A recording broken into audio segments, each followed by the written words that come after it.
Hi guys, I hope you're all really well. Happy Easter first and foremost. I hope you've all enjoyed the bank holiday weekend. Today I have been out and about running errands as always. Unfortunately, I have a very unwanted guest staying with me currently. It has 4 legs, a long tail, it's very furry. So I had to go out and get a shoe rack to take some of my shoes off the floor in case that is what is attracting it in potentially. I don't know if there's something outside, I don't know. I just thought, let me just try and get as much off the floor as I can. There's not that much on the floor because I have had unwanted lodgers before. So I've got to do that shoe rack, so I had to go do that. Had to do some other life errands. Then I'm back in. I went to the sewing and craft superstore in Balham again to get a few bits which I will show you.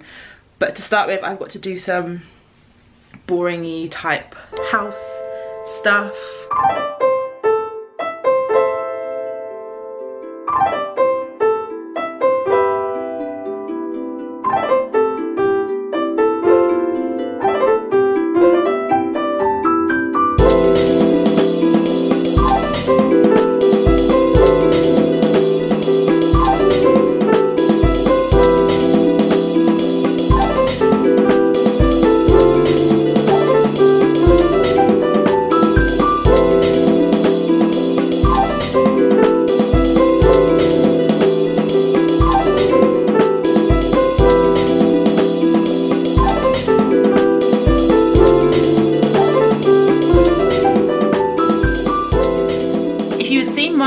Previous sewing vlog, you'd have seen that I have recently bought 4 new top patterns, and because of that I've decided that I'm gonna dive in straight away and start making some of these patterns so that they're not just sitting around and not being made. So I went out today to the sewing and craft superstore in Balham, where I go to quite often, to get some extra bits that will help me to make some of these patterns. One of the things that I got today was some overlocking thread in like a tealy green colour. They were 4 for £10, which isn't the cheapest I've seen. I know normally when I go to Shepherd's Bush Market, then you can get them for a lot cheaper. I think they're either £1 each, so you get 4 for £4, or you get 4 for £8, something like that. But I just didn't have time to get to Shepherd's Bush today, so that's a shame. I'm going to be using this teal almost stretch type fabric to make this t-shirt. This is B5215.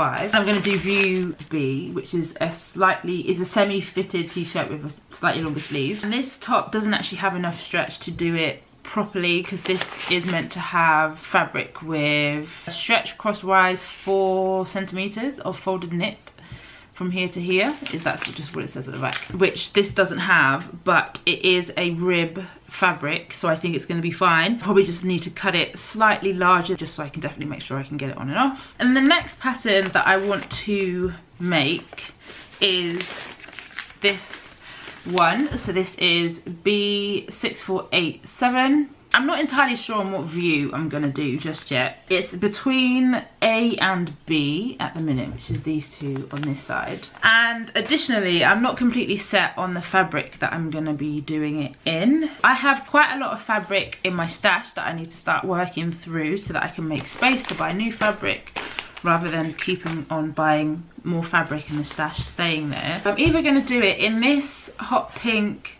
fabric, which I think it's a viscose. I don't actually know because it was given to me by somebody else. So I'm either going to do a hot pink one in this fabric, or I'm going to do one in this lovely pale blue fabric. I've toyed with the idea of making a shirt dress out of it, but in truth I don't really like shirt dresses. And then I thought I could make a tee or a swing dress, but I think it would actually look quite nice in this because view A on here is in a print, so I'm pretty sure that that is the one that I'm going to go with.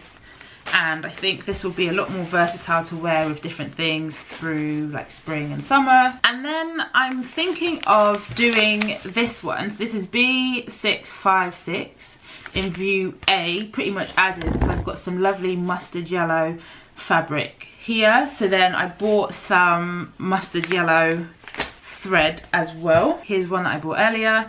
So this is the Gutermann thread. This is 250 meters. I have a problem with thread, particularly this thread, is that it's actually quite expensive.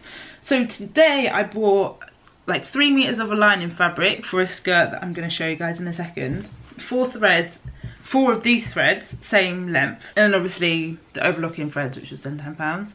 And it all came to like 30 something pounds. So if anybody knows anywhere online or in the London area where you can get this thread for a good price but still this length, please leave it in the comments below so I can go and check it out. And then I've got this lovely cobalt blue, oh my gosh, the type of fabric name has gone right out of my head, but it's ever so slightly see-through and there's like little bumps on it. Oh my goodness. Dobby. It's like a Dobby type fabric. I think that's what it's called. So I've got this in cobalt blue and I'm gonna make this top C in it. So this is Simplicity 8545. The only other new pattern that I then haven't decided on is this one, which is fine. I've got a couple ideas, but I'm still not completely sure. I have some fabric from my stash that I am contemplating on, so potentially this fabric. I actually don't like this fabric. It's nice, but I just don't know. It's a question mark for me. And then I've got this lovely white fabric that's got a little bit of embroidery on it, which is really lovely. And then I've got this yellow fabric, which I actually don't think is probably going to be long enough to make a full top, but it might be long enough to make maybe like a cami top or something. So that is what I am planning to do with those new patterns that I have bought recently, not that I've made recently. The other threads that I bought were these threads. So I got a cobalt blue one to go with the cobalt blue top, so I've got that. I've got a hot pink one which looks red on camera but it is definitely pink, and then just a teal one to go with the top. So that's it, that's what I bought today. Before I get on with making these tops, I have a skirt that I am making. This is a McCall's pattern, M7355. I'm making, I think it's this length skirt in a jacquard fabric. I had to get lining fabric today, which is this. So this is a poly viscose from Sew & Craft Superstore, blah, blah, blah. I wanted to get a much more fun lining to put into it because I've made this jacquard in a coat, which you would have seen in a previous video. I'll add in the link somewhere. And it's this lovely jacquard where it's got like metallic threads in it through the pink. And I wanted to get a hot pink lining like this, but they didn't have any, and I really want to get this made, so I was like, I'll just settle for the charcoaly type grey. And then that'll be done, and then I'll be able to wear it as a co-ord with the coat that I made, and then this skirt.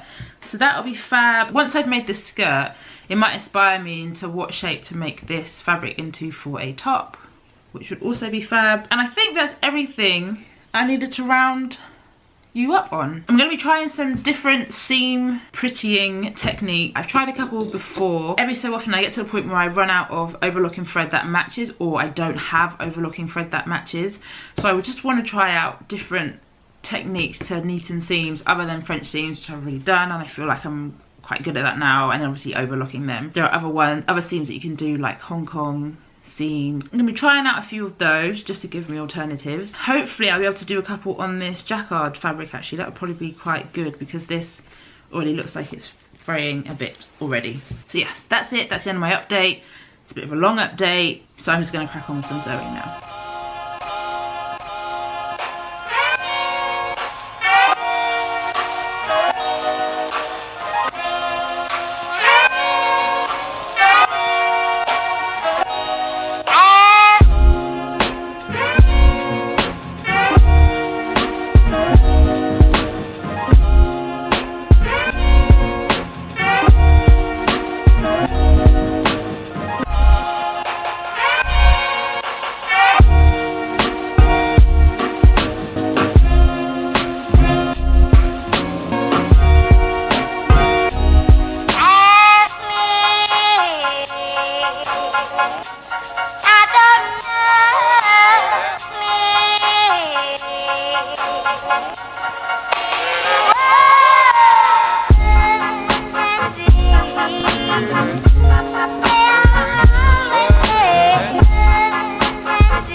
So just to round off this vlog, the skirt that I'm making is a jacquard skirt and it's a McCall's pattern. The actual fabric that you're meant to use to make the pattern is much more lightweight than the jacquard I'm using. They're suggesting taffetas and fabrics of that ilk, so definitely a lot more lighter weight than what I'm using. There's quite a lot of gathering on the skirt, so I'm going to need to sit down and figure out a way that I can gather the jacquard effectively, because right now if I just do it on my sewing machine it probably won't go through. The thread will probably end up breaking by the time I start pulling it. I might use the same technique I used on my tutu skirts when I used what did I use? Floss to make the gathers, so I'm going to try that. And then the new technique that I'm using for knitting of the seams is a Hong Kong seam, which I think effectively is the same thing as a bias bound seam, which might be something that you guys are a bit more familiar with. I have used this technique before, so it's not completely new to me. When I used it before, I used it as basically a bias bound seam to neaten up an unlined jacket, but I think what I'm going to try and do now is find more crafty ways to do it a bit quicker, so it can be a finishing that I put in more of my clothing, because it does end up looking quite nice and I think it is quite effective. And when you use the contrasting binding, or like in the jacket that I made, I used like printed fabric and I made the bias binding myself as I did in this video, and then it just gave it something a little bit extra. But yes, that's it. I think this vlog is probably going to be a little bit longer than my other ones, which might not necessarily be a bad thing. I'm going to carry on finishing with that jacquard skirt off camera. Hopefully I can get it finished pretty quickly, because it's pretty much almost done now. I did the lining with French seams as I had done with my previous lining. I think I'm going to continue doing French seams in my linings just going forward for here on after, as much as it will allow me to, because again I quite like that technique and it just makes it really clean and finished, and you don't have to worry about raw edges and everything, and it's just all done in one. Oh, and the book that I used is this one, The Sewing Book by Alison Smith. Right at the bottom there I'm covering up her name. I've had that book for quite a while. It's probably one of the first sewing books that shows you techniques of different things to do. One of the first ones I bought it quite a few years ago now. I'd say maybe about 7-ish years ago, and every so often I go back to just refer it to get different techniques and everything, and there's quite a few different seam techniques in there that before, when I first bought it, I was too nervous to try, but now that I'm a bit more of an experienced seamstress slash dressmaker, I feel now is a good time to explore a bit more and add that, you know, unique finish to my garments. At the point of filming this, we are 2 people away from 500, so come on, hit that subscribe button. I know everybody always encourages you to do it, but it would be a really good personal achievement for me to get to 500. So please like, share and subscribe, tell all your friends, and I will see you guys in the next one. Bye.